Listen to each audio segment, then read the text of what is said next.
The impact of it was like a punch to the chest. One of those dry punches that leave no bruise on the outside but make everything collapse on the inside. Nothing in the world prepares anyone for what I witnessed that night. Not the exhausting shifts, not the muffled cries behind the double doors, not even the protocols we repeat like robots day after day. When I saw what I saw, there was no longer a line between what is real and what is impossible, and what had once been just an old story, almost a legend whispered through the corridors, was suddenly back, incarnated, pulsing, occupying exactly the same bed that had been sealed off for more than 3 decades, the bed everyone had learned to ignore. The same one. They say hospitals are made of science, precision, scalpels, and diagnoses. That's a lie. They are made of silences, of things that no one writes in medical records, of nightmares that crawl between ventilators. And there was a specific silence on that floor, one that was never explained, one that carried the shadow of something everyone pretended to have forgotten. Until someone came back, it was just another night shift, or so I thought. The early morning dragged on between saturation alarms, urgent test requests, and muffled crying coming from cramped wards, but at 3:14 a.m., when I walked down the corridor to check a strange beep coming from the forgotten wing of the ICU, everything stopped. The light was dimmer, the smell was different, the air felt heavy, and then, I saw, room 9 had its door slightly ajar, the same door that, decades ago, had been sealed with red tape and a stamp that read unavailable for use. Why, no one had ever been able to explain it clearly, but that night, it was open, and the heart monitor, dusty, was blinking, as if someone was there, lying down, and they were. The bed, exactly the same from 1992, creaked slightly, that creak that echoes in your mind for days, even after the shift ends. And on it, a body, a patient, pale skin, empty gaze, old hospital clothes, as if time had stopped, and when I took 2 steps forward, he turned his head, slowly, and smiled. My heart froze, my breath failed, because that face wasn't new, it wasn't unknown. It was him, the patient who disappeared there, the patient who vanished in 1992, without a trace, right in front of disbelieving nurses and doctors, the same patient who triggered audits, investigations, even suspicions of a crime, and who, after weeks of searching, was officially declared disappeared in a hospital environment, the only such case ever recorded in that facility. And now he was back. But how? How does someone disappear from an ICU monitored 24 hours by cameras and trained professionals? How does someone simply vanish from a hospital bed without opening a door, without signs of escape, without being seen by anyone? And more, how do they return 32 years later, with the same face, the same age, the same silence? I wasn't the only one who saw him, others saw him too. Technicians, nurses, a doctor who retired shortly after that night. They all described the same thing, the same blank expression, the same cold presence that made the oxygen feel heavier. But no one dared to officially report it, not after what happened in 92, that had been buried. At the time, I remember the files were sealed, an internal decision, under secrecy.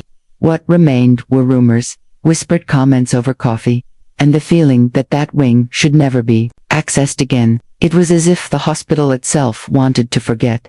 But time does not erase what is real, it only hides it. And sometimes, it returns it. His return shook everything. The cafeteria became a tension zone. Conversations in the hallways diminished. Veterans lowered their eyes. Newcomers tried to understand the silent unease that hung in the air. But the truth is that no one knew how to handle it. No one knew if we were facing a miracle, or something much worse. The administration tried to cover it up. The room's equipment was removed, and a new notice was affixed to the door, but it was no use. The damage had already been done. The rumor spread like a hospital infection, and everyone's eyes turned once more to that cold, dimly lit corridor where, years ago, everything happened. Some said he had never left, that the body had been there the whole time, invisible, untouchable, as if it were in suspension. Others swore it was a mistake, that the 92 documentation was manipulated, and that he had simply been transferred, but no one could explain why, when touched, he had no pulse, why the oximeter refused to register signs, why the sensors reported active presence, even without a heartbeat. He was there, alive or not, real or not, present, and that was enough to awaken a fear I had never felt before, not even during shifts where I lost patience or saw families fall apart in tears. That feeling was different. A shiver that didn't come from the cold, but from inside, from a place that had never been touched before. I began reviewing the old records. I needed to understand. I needed to know who he was, and what, in fact, happened in 1992. The medical files were in a locked room in the basement. I got access, yellowed pages, scribbled by hand, with dates that seemed frozen in time, and among them, one detail, a discharge stamp, but without a signature, no date, no time. How is someone discharged without ever leaving? How does someone who disappeared have an official release, but without a doctor's name, without a transfer document, without anything? That wasn't just strange, it was impossible, and there was more, much more, a letter, hidden between the pages, a letter that was never filed, addressed to no one, written in haste, with broken words, trembling handwriting, but the last sentence was legible, and it said, "He won't go away." He never went away. Since then, something in me has changed. I started hearing things, noises coming from empty rooms, random beeping from monitors. And during some shifts, I swore I saw the reflection of that face in the dark glass of the restricted wing. But when I turned around, there was nothing. Or, was there? A week after the reappearance, room 9 was sealed again. But this time, with weld. The cameras were shut off. The professionals from that wing were transferred, and the management imposed absolute silence on the matter. But there are things that silence doesn't erase. The hallways remain the same. The routine too, but something is pulsing there. A presence that everyone pretends not to feel. A name that no one dares to speak. A room that is now avoided by all. As if something, or someone, is still there, waiting. The nurse who took the shift before me was removed. She didn't say a word. She just left. They say she had a breakdown, but something in her gaze said otherwise. It said that she saw what no one else should see, that she understood something that isn't written in any protocol. I haven't slept since that night, and I'm not alone. Many who worked there that dawn report insomnia, recurring nightmares, and the same phrase echoing in their dreams. He never went away. But what does that mean? Is he alive? Is he dead? Is he somewhere in between?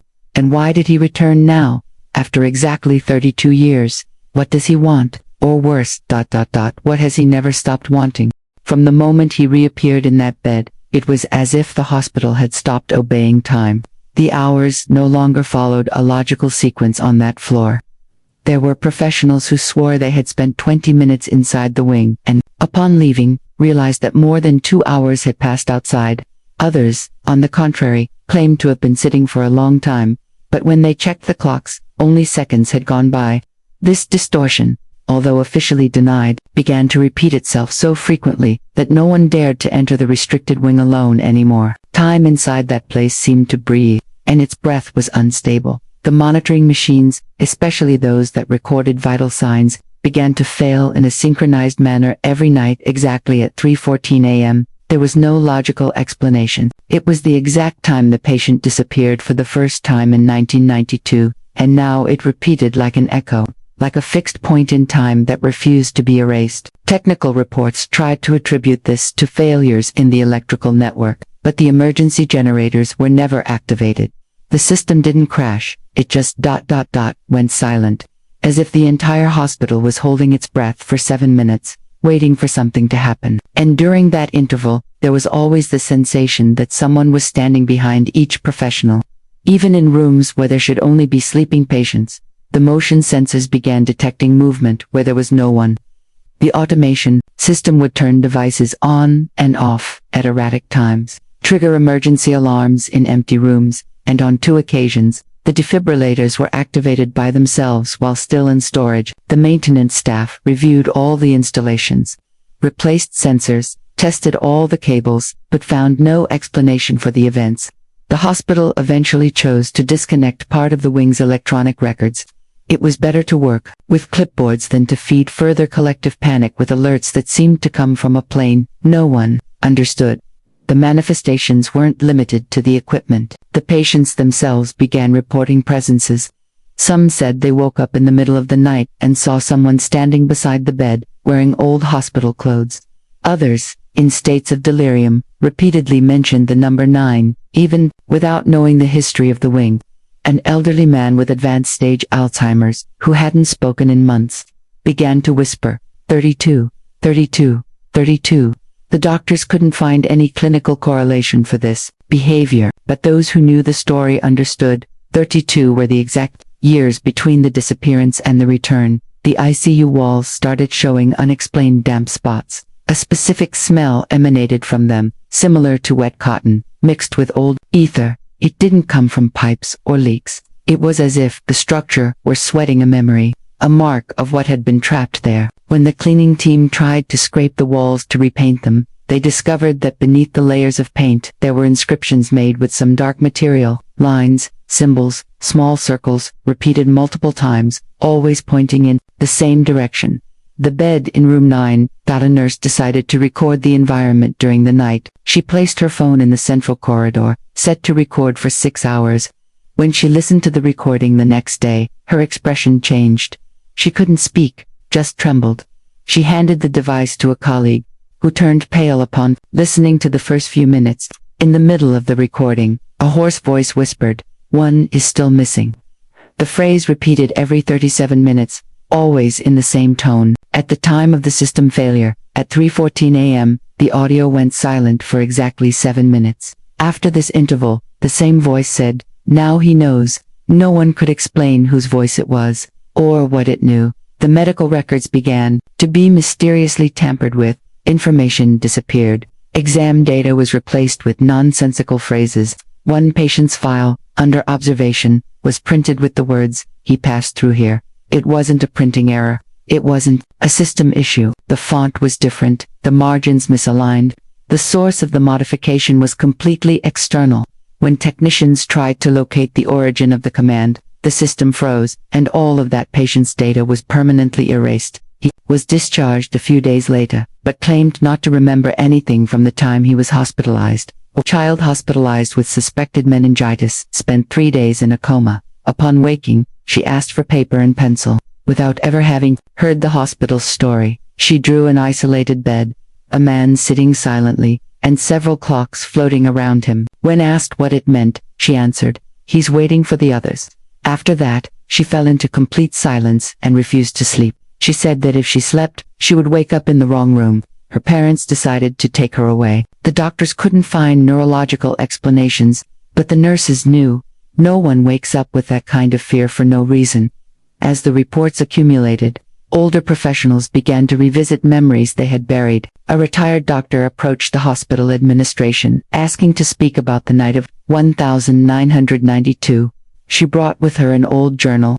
On the yellowed pages, she described the night of the disappearance with details that were never officially recorded. She said the patient looked at her before vanishing, and that his eyes did not reflect light. That time stopped for exactly 7 minutes, and during that interval, she saw her own reflection age in the ICU glass.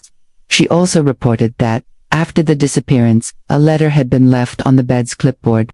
No one ever found that letter, or maybe no one had the courage to read it aloud. In an attempt to stop the team's psychological collapse, management hired a behavioral neuroscience specialist for support. He organized group sessions, collected testimonies, made recordings, and after analyzing all the material, he presented a disturbing report. There were patterns of collective behavior aligning with shared trauma events.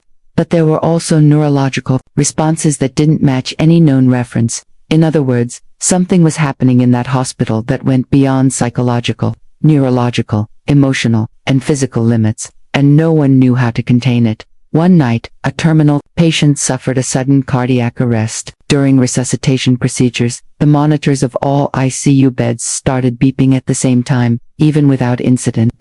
It was as if the sound of death had spread, expanded like a wave through all the rooms. When the patient regained consciousness, he held the nurse's hand and said, "He showed me. He's lining them up."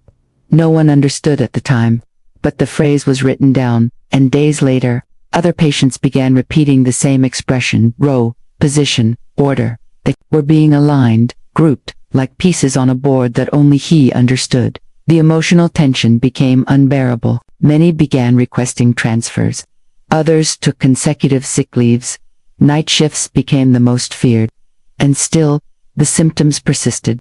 Synchronized dreams, unexplained hand tremors, and the constant sensation that something was watching. It didn't matter if it was day or night. Time inside that wing had been corrupted, and no one knew what was real anymore.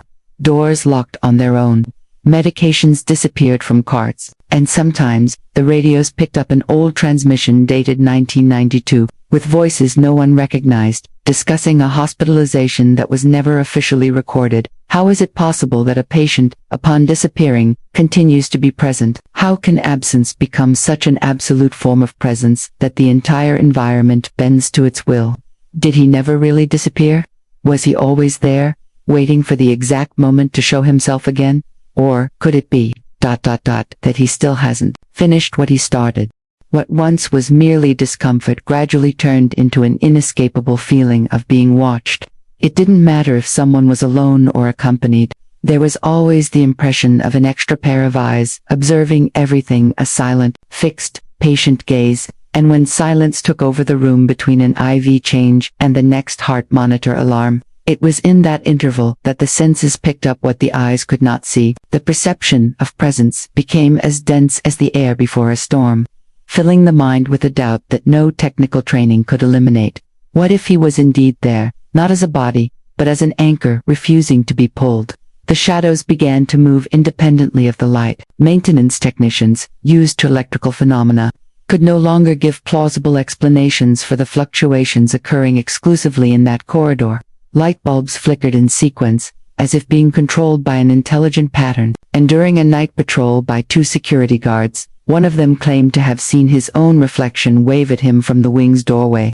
The reflection didn't mimic his movements, it seemed to have a will of its own. When the other officer checked, he found his colleague in a state of shock, kneeling on the ground, whispering, "Time no longer obeys here."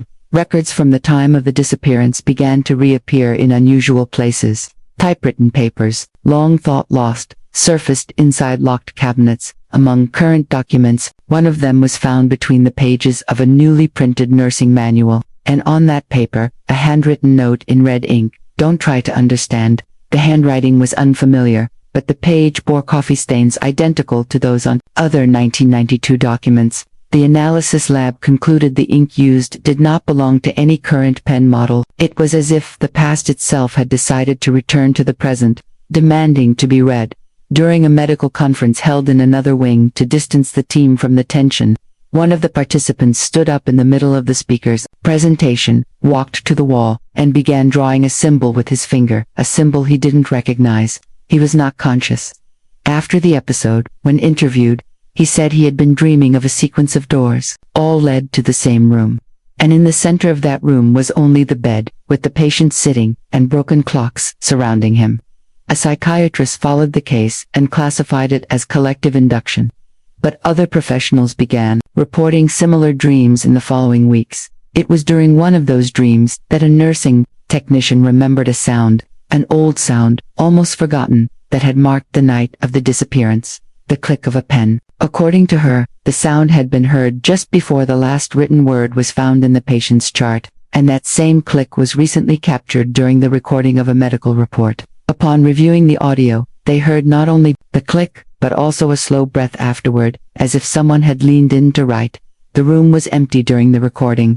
No one was there, and the microphone used was embedded in the computer, protected from interference. The ward next to room 9 was closed for a period, after alarms from 3 different beds went off simultaneously without cause. The nursing report indicated that, at the exact moment of the alert, the 3 patients described the same figure, a man standing in the corner, watching, with his feet facing the wall. None of them could see his face, but all mentioned hearing the same whispered phrase, "I still know your names." The repetition pattern, the synchronicity, and the specificity of the accounts indicated something beyond coincidence. For the first time, professionals from different departments began to consider that this was not a psychological effect. It was an entity in action. External cameras began capturing images of a shadow passing by the windows of the restricted wing. Even when the room was locked from the inside and the lights were off, the shadow moved fluidly, and its path did not match any internal physical object. Security guards opted to visually isolate the floor at night, covering the windows with dark film, But the movement didn't stop. Now, the same figure was being recorded on the ceilings of neighboring wings, as if it were testing the boundaries of the space containing it, as if no wall could stop it anymore. The body temperature of some patients varied drastically without clinical explanation. 2 of them experienced severe hypothermia in heated rooms. A third, with a history of cancer, went into sudden fever, and when medicated, whispered, he came back hungry. Doctors tried to attribute this to PON-induced delirium, but the pattern persisted. Every time a patient claimed to have seen the standing man, their body reacted with extreme thermal changes, and in the tests conducted, no infection was detected. It was as if mere exposure to that presence triggered physical reactions incompatible with hospital life. The staff break room, located 2 floors below the ICU, became the scene of an unprecedented phenomenon. At 3:14 a.m., all lights went out for 7 minutes. During this interval, cell phones lost signal, clocks froze, and one staff member claimed to see his own shadow move on its own. When power returned, the room's mirror was fogged up, and a sentence had been written on it in what looked like condensed steam. 2 are missing. No camera recorded the moment of writing. And since then, no one has stayed alone in that room during the night shift. The elevators began taking passengers to the ICU floor, even when they pressed buttons for other levels. It was as if the presence was calling people to its origin point. On one occasion, an administrative employee ended up directly at the door of Wing 9, even though she had pressed the ground floor button. When the door opened, she fainted instantly. Upon waking, she said she heard a voice from the elevator speaker saying, "He's still lying there." But the elevator's audio system wasn't active on that shift, and no audio containing that phrase was programmed. One determined nurse, set on understanding the pattern, began mapping all the event times, malfunctions, reports, and discovered documents. She built a timeline diagram, trying to find logic in the chaos, and what she found was terrifying. All records of manifestations occurred in 32-hour cycles, as if the hospital's entire time had been reset by that number. The same number of years between the disappearance and the return, the same number now appearing on anonymous post-its left in lockers, charts, and even on the computer screensavers, a number that seemed to demand attention. But what was it counting? What does 2 are missing mean? Why was time broken precisely by that patient? And what will happen when the cycle completes again? Since the events began to spread beyond the ICU and into other departments, it became evident that what had been awakened in that bed was not just a localized anomaly. It was no longer about a patient lost in time, but rather something that had rooted itself into the hospital like an invisible root crawling beneath the foundation, contaminating the space with its own will. The consequences were no longer isolated reports or technical malfunctions. They now involved behavioral patterns, mass emotional breakdowns, spiritual collapses. Inexperienced professionals, the entire hospital began showing signs of an infection, without a pathogen, as if the very structure was reacting to the return of someone who was never meant to leave. There was something very precise in its behavior. It wasn't random. It was methodical, intelligent, almost calculated. All the manifestations followed a cycle, only visible to those deeply immersed in the data. The records appeared chaotic at first glance, but hid a haunting synchronicity. Everything happened in multiples of 7 or 32, 7 minutes, 32 steps, 77 heartbeats. One ED technician created a graph and noticed that at the center of all connections was always the word time, a concept that, within that hospital, had ceased to be just a measurement and had become an active force. Rooms stopped corresponding to the blueprints. Doors that once led to exam rooms now opened into empty corridors. Locked cabinets were found open in the mornings, containing old objects, as if someone had left them there decades ago. A stethoscope model discontinued since the 1980s was found, with dried blood on the tip. There was no explanation for how it appeared or who had used it. Documents with signatures that didn't match any living employees surfaced among daily paperwork. Even ID badges began to fail, displaying names that didn't belong to any current staff. The feeling was clear. The hospital was moving backward, piece by piece. A terminal oncology patient was transferred to a room near the ICU, due to an emergency protocol. In the first 24 hours, she reported having a conversation with a man sitting beside her bed. She described him in detail: thin, pale skin, hospital clothes with old-style buttons, fixed gaze. She said he didn't speak much, he just listened. But in the end, before disappearing, he said a single sentence. "I remember when I was you."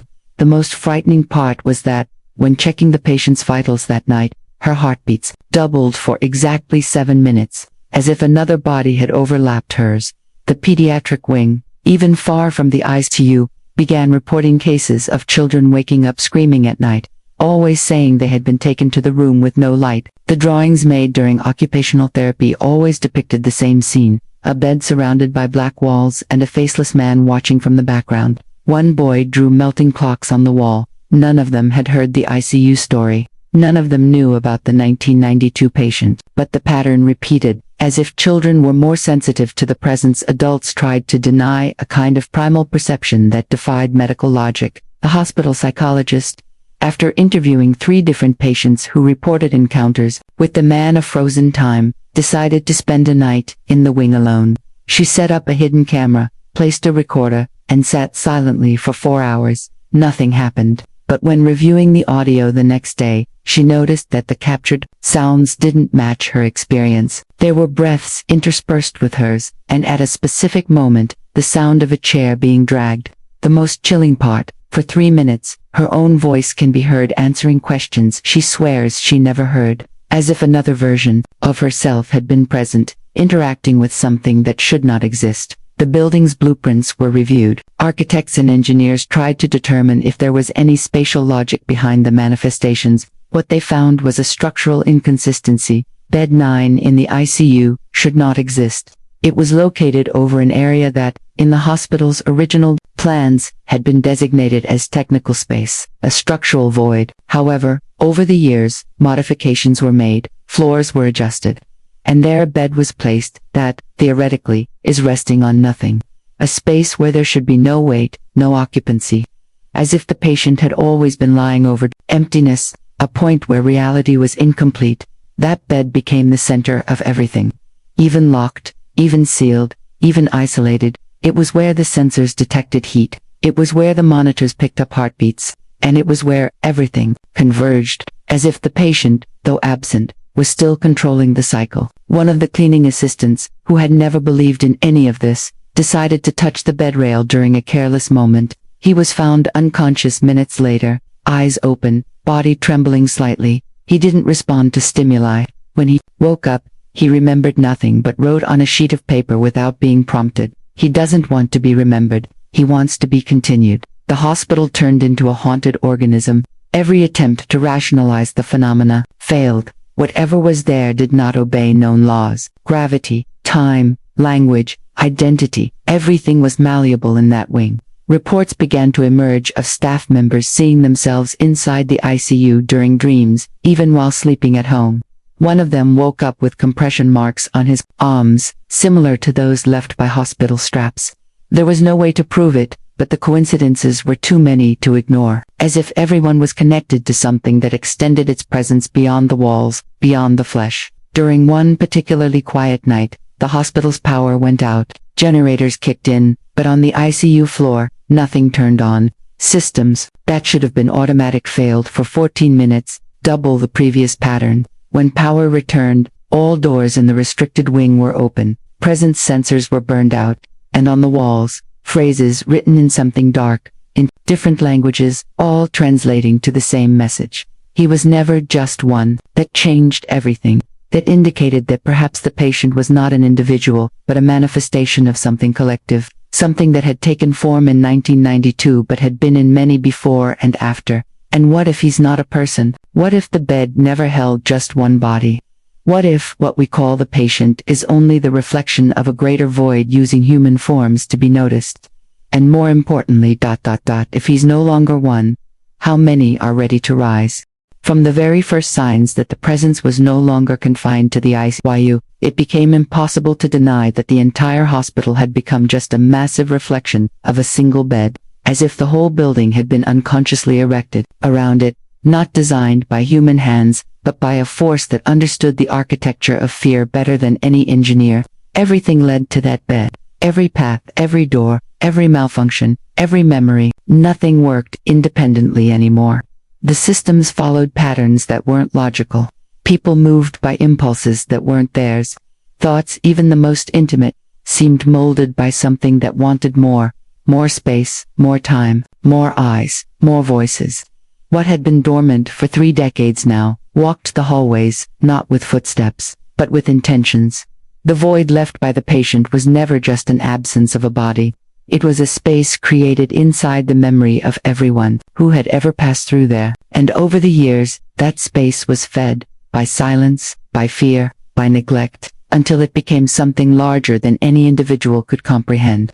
As if, by not looking at that room, by not speaking of that day, by trying to bury that name, everyone had contributed to giving form to something born from the sum of everything that had been ignored, and now, it didn't just exist, it moved, with purpose, and it was too late to pretend it wasn't there. There was no way to maintain routine anymore. No more normal shifts. Patients were treated with mechanical coldness, as if professionals were simply serving time. Conversations became quieter, glances more suspicious, fear stopped being an emotion and became a constant state. No one knew who would be the next to hear the whisper, who would be the next to see the one no one was supposed to see. And the most desperate part was knowing that every day, at 3:14 a.m., a new link was forged, a new file appeared, a new failure occurred. The cycle continued, like a clock with no hands, spinning inside everyone's chest. There was a moment when they considered exorcising the place, but what would they do? Call upon what kind of faith against something that doesn't present itself as a demon, that doesn't respond to prayers, nor bow to rituals? There was no name for what was manifesting. No sacred story could explain it. Words older, quieter, and it had deep roots in a time not measured in years, but in omitted memories, forgotten decisions, accumulated silences. It was the weight of everything that was never faced. And now, for the first time, it was visible. One night before the board's final decision, a last attempt was made. A select group of professionals remained on the floor for 7 hours, with thermal cameras, motion sensors, electronic equipment, and spiritual protection, all at once. At dawn, there was no usable footage. The memory cards were intact, but completely blank. The sensors had recorded intense activity, but with no fixed location, and the cameras, no matter how modern, recorded only a gray screen, except for one. For 7 seconds, it captured a shadow rising from the bed and crossing the wall without leaving a trace. No sound was caught, no light flickered, but those who watched the video couldn't sleep for days. That morning, they decided to seal the wing. Not like before, this time with industrial welding, steel plates, reinforced concrete. 3 interior walls were demolished and rebuilt. The entrances were covered with reinforced metal structures. Access was completely restricted. The hospital continued operating as if nothing had happened, as if that corridor had never existed. Maps were redrawn. Blueprints were updated.